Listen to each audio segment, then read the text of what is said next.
Telugu YouTube ఛానల్లో మీ వ్యాపార ప్రకటనల కోసం 9154949554 కి కాల్ చేయండి. నమస్తే, వెల్కమ్ టు కేటీవీ తెలుగు. నేను వసంత. మనం ఈరోజు బ్రేకింగ్ చూస్తున్నట్లయితే ముఖ్యంగా ఢిల్లీ సీఎం అరెస్ట్ యొక్క ఎట్లా జరిగింది ఏంటి అనేది కూడా మనం మరీ ముఖ్యంగా చూసుకున్నట్లయితే ఢిల్లీ సీఎంకు నిజంగా కష్టకాలం వచ్చిందా అనేది అందరూ అనుకుంటున్న ప్రశ్న.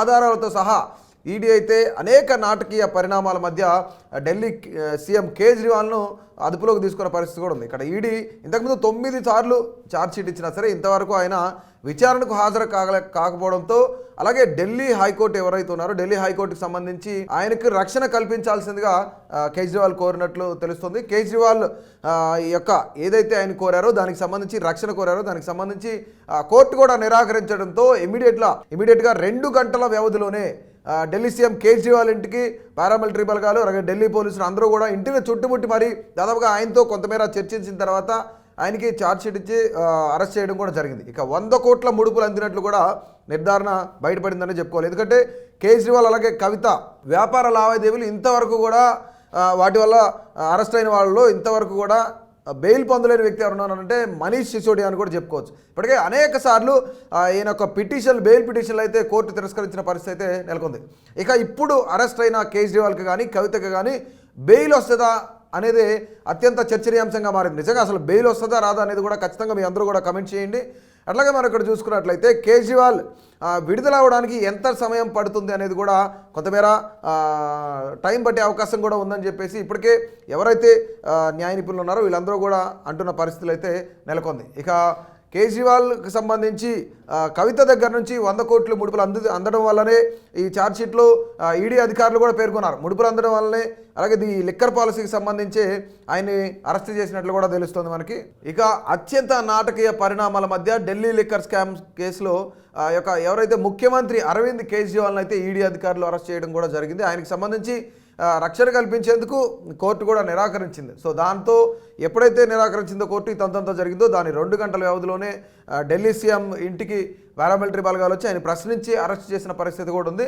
ఇక ఈడీ కార్యాలయానికి తరలించడంలో కోర్టుకు హాజరుపరచడంలో మరొక ఇదొక వ్యవహారం. ఇక కేజ్రీవాల్ను వెంటనే బెయిల్ వస్తుందా రాదా అనేది కూడా ఎన్ని రోజులు పడుతుందో అనేది కూడా ఇదొక చర్చనీయాంశంగా మారింది. ఇదొక పెద్ద ప్రశ్నగా మిగులుతుంది. నిజంగా ఇంత పెద్ద కుంభకోణంలో ఒక ముఖ్యమంత్రి అరెస్ట్ అవ్వడం కూడా ఒక చర్చనీయాంశంగా మారింది. ఇక గత వారంలోనే కల్వకుంట్ల కవితను సంబంధించి ఆవిడని అరెస్ట్ చేశారు. అలాగే కేజ్రీవాల్ విషయంలో కూడా ఈడీ అధికారులు చాలా వేగంగా వ్యవహరిస్తున్నట్లు కూడా తెలుస్తుంది మనకు. కవితతో పాటు సౌత్ గ్రూప్లో ఎవరెవరైతే ఉన్న వ్యక్తులు ఎవరైతున్నారో వాళ్ళందరూ కూడా ఢిల్లీ ఎక్సైజ్ పాలసీ రూపకల్పనలో కీలక పాత్ర పోషించినట్లు కూడా దర్యాప్తులో వెల్లడించారు. అంటే దాదాపుగా 16-17 మంది, కేజ్రీవాల్తో 17 మంది కూడా చాలా కీలక పాత్ర పోషించినట్లు కూడా తెలుస్తుంది. ఇక ఢిల్లీ గ్రూప్లో సీఎం అరవింద్ కేజ్రీవాల్, అప్పటి డిప్యూటీ సీఎం మనీష్ సిసోడియా, అలాగే వీళ్ళందరూ కూడా కవిత లిక్కర్ స్కామ్కి సంబంధించి ఈ పాలసీలో వాళ్ళందరూ కూడా సౌత్ గ్రూప్ దగ్గర నుంచి డబ్బులు తీసుకున్నారు. అట్లాగే దాదాపుగా కవిత నుంచి ఆప్ నేతలకు 100 కోట్లు ముడుపులు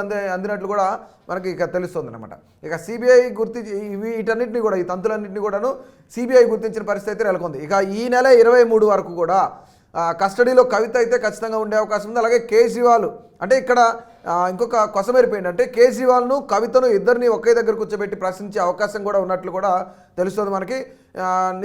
అప్పుడు మరిన్ని కీలక అంశాలు వెల్లడవుతాయా లేదా, లేదంటే అసలు ఇద్దరు చెప్తారా లేదా అనేది కూడా తెలియాల్సి ఉంది. ఇక కేంద్ర ప్రభుత్వం యొక్క ప్రోద్బలం మేరకే ఈడీ తమపై కేసులు పెడుతుంది అని ఎవరైతే నిన్న మొన్నటి వరకు ఆప్ నేతలు ఆరోపించారో అవన్నీ కూడాను ఆధారం లేనివిగా తెలిసిపోయిందనమాట ఖచ్చితంగా. ఎందుకంటే పూర్తి సాక్ష్యాధారాలు సేకరించిన తర్వాతే ఈడీ దర్యాప్తు చేపట్టింది, అలాగే సమన్లు కూడా జారీ చేసింది. విచారణకు రాకపోవడంతో ఇక ఈ కేజ్రీవాల్ని అరెస్ట్ చేయడం కూడా జరిగింది. అంటే ఇంతకుముందు గతంలో కవితకు 3 సార్లు నోటీసులు ఇచ్చినా ఒకసారి ఇంటి దగ్గర హాజరయ్యారు తప్ప తర్వాత నాకు కీలక బాధితులు పార్టీ అప్ చెప్పిందని ఆవిడ కూడా ఈడీ విచారణకు ఎస్కేప్ అయిన పరిస్థితి కూడా నెలకొంది. ఇదే తరుణంలో కవితను అరెస్ట్ చేశారు, ఎస్కేప్ అయినందుకు. అట్లాగే కేజ్రీవాల్ను కూడా అరెస్ట్ చేసిన పరిస్థితి అయితే ఉంది. ఇక మొత్తానికి ఇప్పటివరకు 9 సార్లు కేజ్రీవాల్కి సమన్లు అంతే ఒక్కసారి కూడా స్పందించలేని పరిస్థితి అయితే నెలకొంది. ఇక జైలు నుంచి కేజ్రీవాల్ ఢిల్లీ పాలన సాగిస్తారా అనేది కూడా ఆప్ నేతలు ఎవరైతే ఉన్నారో వాళ్ళందరూ కూడా చెప్తున్న పరిస్థితి. కానీ ఇది సాధ్యమయ్యే పనేనా, ఎందుకంటే ఇది సాధ్యమయ్యే పనే కాదా అనేది కూడా మనం ఒక కీలక అంశంగా చూడవచ్చు.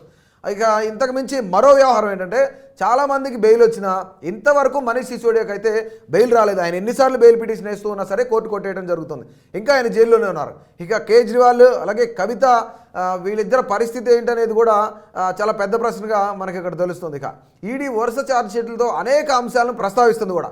ఇక ఫేస్ టైం సంప్రదింపుల నుంచి కూడా సేకరించిన సమాచారాన్ని కూడా వాటిలో పొందుపరిచినట్లు కూడా మనకు తెలుస్తుంది. ఇక ఆప్ కమ్యూనికేషన్స్ మాజీ ఇన్ఛార్జ్ ఎవరైతే ఉన్నారో విజయ్ నాయర్ ఇక లంచాల పంపిణీ విషయంలో ఆయన అన్నిటికీ సౌత్ గ్రూప్కి సంబంధించి కానీ ఢిల్లీ గ్రూప్కి సంబంధించి కానీ ఈ వ్యవహారాలని ఆయన చూసుకున్నట్లు కూడా తెలుస్తుంది. ఇక క్విడ్ ప్రోకో లావాదేవీలకు సంబంధించి వీలు కలిగే విధంగా ఢిల్లీ పాలసీని రూపొందించారని కూడా మనకు తెలుస్తుంది. ఆయన ఎప్పుడైతే విజయ్ నాయర్ ప్రశ్నించారో ఈ అన్ని ప్రశ్నలకు సమాధానాలు కూడా ఆయన చెప్పినట్లు తెలుస్తుంది. ఇప్పటికే అప్రూవర్గా మారిన చాలామంది సౌత్ గ్రూప్కి సంబంధించిన వాళ్ళు కూడా అప్రూవర్గా ఉన్నారనమాట. ఇక కవిత సౌత్ గ్రూప్కి సంబంధించి ప్రయోజనం కలిగేలాగే ఈ ఢిల్లీ లిక్కర్ పాలసీని రూపొందించారని చెప్పేసి ఇదే విషయంలో దాదాపుగా 100 కోట్లు కవిత ఢిల్లీ ఆప్ నేతలు ఎవరైతే ఉన్నారో కేజ్రీవాల్ కానీ మనీష్ సిసోడియా కానీ వీళ్ళందరికీ ఈ ముడుపులు అందించినట్లు కూడా తెలుస్తుంది. ఇక వీళ్ళు అప్రూవర్గా మారిన వాళ్ళందరూ ఎవరైతే ఉన్నారో శరత్ చంద్రారెడ్డి కానీ లేదంటే మాగుంట కానీ వీళ్ళందరూ కూడాను కొంతమేర వాంగ్మూలం ఇచ్చారు. అది కేజ్రీవాల్కు కవితకు సంబంధించి దాదాపుగా ఈ అరెస్టులు యొక్క ముఖ్యమైన కారణం అదే అని కూడా మనం తెలుసుకోవచ్చు. ఇక మనీష్ సిసోడియా ఇంతకాలం జైల్లోనే ఉండడానికి కూడా కారణం అదే కావచ్చు అని కూడా మనం అర్థం చేసుకోవచ్చు క్లియర్గా. ఇక కేసులో అప్రూవర్గా మారిపోతున్న వారికి వెంటనే బెయిల్ వస్తుంది. ఇక్కడ మనం మరీ ముఖ్యంగా గమనించాల్సింది ఏంటంటే కేసులో ఎవరైతే అప్రూవర్గా మారిపోతున్నారో వాళ్ళందరికీ ఇమీడియట్గా బెయిల్ వస్తుంది. లేదంటే అనారోగ్య కారణాల వల్ల ఎవరైతే ఉన్నారో వాళ్ళందరూ కూడా బెయిల్ వచ్చే పరిస్థితి ఉంది. ఇక మనీష్ సిసోడియాని గతంలోనే ఫిబ్రవరిలోనే అరెస్ట్ అయినప్పటి నుంచి కూడా అనేక పర్యాయాలు బెయిల్ పిటిషన్ వేశారు. కానీ వరుసగా కోర్టులు వాటిని కొట్టేస్తూ వస్తున్నాయి. ఇప్పటికీ ఆయనకు ఉపశమనం కలగలేదనేది తెలుసుకోవచ్చు. మనకి అప్రూవర్గా మారేందుకు ఆయన అడిగినప్పుడు అప్రూవర్గా మారడానికి ఆయన అంగీకరించలేదట. సో ఖచ్చితంగా ఆయనకి బెయిల్ రావడం లేదని కూడా ఈ విషయంలోనే మనం అర్థం చేసుకోవచ్చు. ఎందుకంటే ఇదే నేపథ్యంలో కేజ్రీవాల్ కవితల అరెస్ట్ కూడా జరిగింది కాబట్టి సిసోడియా కేసు ప్రామాణికంగా తీసుకుంటే కనుక కేజ్రీవాల్ కవితకు బెయిల్ రావడం ఇప్పట్లో కుదరదని క్లియర్ కట్గా అర్థమవుతున్న పరిస్థితి. కనీసం 6 నెలల నుంచి కూడా సంవత్సరాలు బట్టి అవకాశం కూడా కనిపిస్తుందని అనేక మంది న్యాయ నిపుణులు ఇప్పటికే చెప్తున్న పరిస్థితి అయితే నెలకొంది. ఇక వీటన్నిటిని పక్కన పెడితే దర్యాప్తు సంస్థల ముందుకు వస్తున్న వరుస ఛార్జ్షీట్లు ఏదైతే ఉన్నాయో వాళ్ళందరూ దర్యాప్తు సంస్థలు ఛార్జ్షీట్లు వేస్తూనే ఉన్నారు. కానీ ఈ నేపథ్యంలో వీళ్ళందరూ కూడాను ఛార్జ్షీట్లు ఇచ్చినప్పుడు విచారణకు రాకుండా ఎస్కేప్ అవుతున్న పరిస్థితి. ఇక ఇదే తరుణంలో ఈడీ కూడా కొంతమేర స్పీడ్ పెంచిందని కూడా చెప్పుకోవచ్చు. ఎందుకంటే ఈ అరెస్టులన్నీ చూస్తుంటే అంటే ఇంకా ఈడీ అలాగే సిబిఐ వీళ్ళిద్దరు కాంబినేషన్లో ఇవన్నీ జరుగుతున్నాయి. ఎందుకంటే వాళ్ళు ఎవరైతే ఎస్కేప్ అవుతున్నారో వాళ్ళందరినీ కూడా అరెస్ట్ చేసే ప్రయత్నం అయితే జరుగుతుంది. అంటే మరో దఫా అరెస్టుల ప్రక్రియ ఉండొచ్చు. ఎందుకంటే ఇందులో ఎవరెవరు ఉన్నారనేది కూడా మరీ ముఖ్యంగా తేలాల్సిన విషయం ఏంటంటే కేజ్రీవాల్ని కవితను కూడా దగ్గర కూర్చోబెట్టి అడిగితే ఒకే దగ్గర కూర్చోబెట్టి ప్రశ్నిస్తే కనుక అలాగే వీళ్ళతో పాటు సిసోడియాని కూడా తీసుకొస్తే కనుక ఖచ్చితంగా దీని వెనక ఇంకెవరు ఉన్నారు లేదంటే ఇంకా మరికొంతమంది వ్యక్తులు ఉండే అవకాశం ఉందా ఉంటే కనుక ఖచ్చితంగా అరెస్టులు అయితే కూడా ఖచ్చితంగా అయ్యే పరిస్థితి అయితే కనిపిస్తుంది. ఇక ఇదే విషయంలో కేజ్రీవాల్కు ఇప్పుడున్న పరిస్థితిలో కష్టకాలం తప్పదని అనుకోవచ్చు. ఇదే నిమిత్తంలో రీసెంట్గా కవితను అరెస్ట్ చేశారు. హైదరాబాద్ నుంచి అరెస్ట్ చేసి ఢిల్లీకి తీసుకెళ్లిన పరిస్థితి. అలాగే ఎక్కడైతే హెడ్ క్వార్టర్స్ ఉన్నాయో ఢిల్లీలో హెడ్ క్వార్టర్స్లో ప్రశ్నించే పరిస్థితి ఉంది. ఇక వీళ్ళందరినీ కూడాను సిసోడియాని కానీ కేజ్రీవాల్ కానీ కవితను కానీ ముగ్గురిని ఒకే దగ్గర కూర్చోబెట్టి ప్రశ్నిస్తే కనుక డెఫినెట్లీ మరికొంతమంది బయటకు వచ్చే అవకాశాలు ఉన్నాయని కూడా ప్రస్తుతానికి మనకు అందుతున్న సమాచారం. డెఫినెట్లీ కేజ్రీవాల్ అరెస్ట్ తర్వాత కేజ్రీవాల్కి బెయిల్ వస్తుందా రాదా లేదంటే కవితకు కూడా బెయిల్ వస్తుందా రాదా మనీష్ సిసోడియాని కూడా వాళ్ళతో పాటు కూర్చోబెట్టి ప్రశ్నిస్తే పరిస్థితి ఏంటి, నిజంగానే దీని వెనుకున్న ఏదైతే నిన్న మొన్నటి వరకు ఈ అనేక నాటకమే పరిణామాలు ఉన్నాయో ఇవన్నీ వీడే అవకాశం ఉందా? ఖచ్చితంగా వ్యూవర్స్ అందరూ కూడా కింద కామెంట్ చేయండి. డెఫినెట్లీ ఇలాంటి మరిన్ని అప్డేట్స్ కోసం KTV తెలుగును సబ్స్క్రైబ్ చేయండి.